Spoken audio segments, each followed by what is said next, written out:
मिस्र का हाकिम मकौकस था। उसने बेतहाशा फौज जमा कर ली।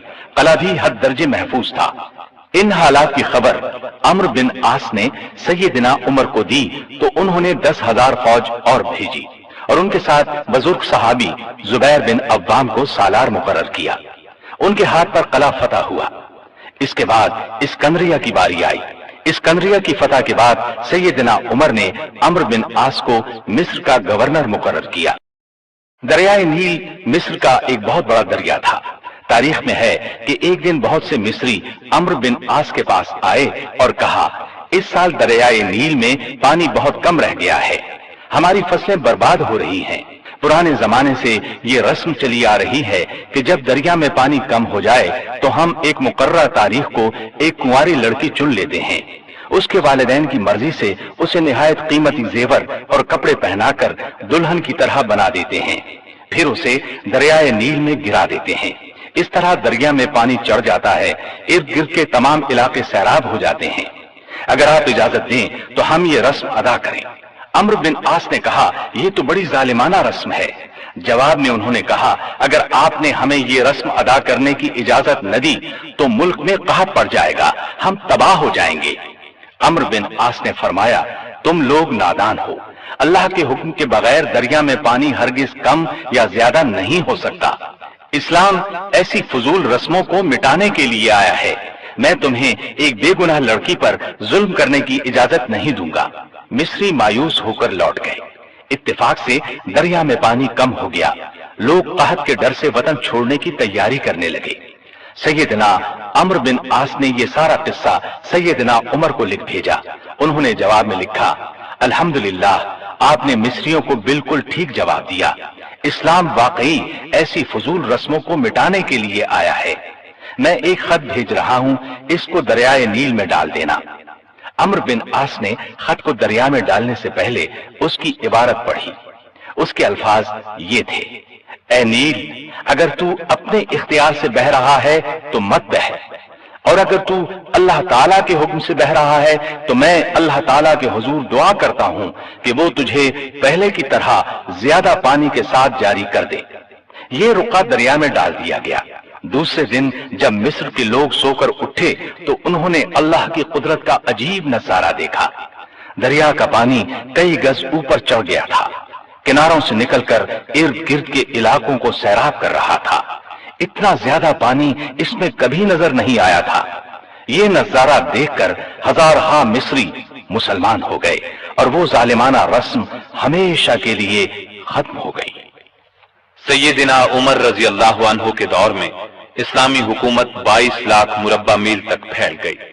इसमें अरब के अलावा इराक, ईरान, मिस्र, फलस्तीन, बहरैन, आर्मीनिया, आजरबाईजान, सीस्तान वगैरह बहुत से मुल्क शामिल थे। इतने बड़े मुल्क का इंतजाम सैयदना उमर ने बहुत खूबी से किया। इस्लामी सल्तनत को सूबों में तकसीम कर दिया, फिर हर सूबे को बहुत से जिलों में तकसीम किया। आमतौर पर एक सूबे में 10 से लेकर 20 तक जिले होते थे। मुल्क का इंतजाम सहाबा किराम रजी अल्लाह अन्हुम के मशवरे से करते थे। मशवरा करने के लिए उन्होंने एक मजलिस बनाई। उसमें सूझबूझ रखने वाले बड़े बड़े जलीलुल कद्र सहाबा शामिल थे। इस मजलिस को मजलिस शूरा कहा जाता था। इसके इजलास मस्जिद नबवी में होते थे। हर सूबे का एक गवर्नर मुकर्रर किया जाता था। खुद बिल्कुल सादा जिंदगी बसर करते थे। यही हिदायत गवर्नरों को थी। ओहदेदारों की निगरानी खुद करते थे। हज के जमाने में चारों तरफ से आए हुए लोगों से उनके गवर्नरों के हालात पूछते। लोग बेधड़क शिकायत करते।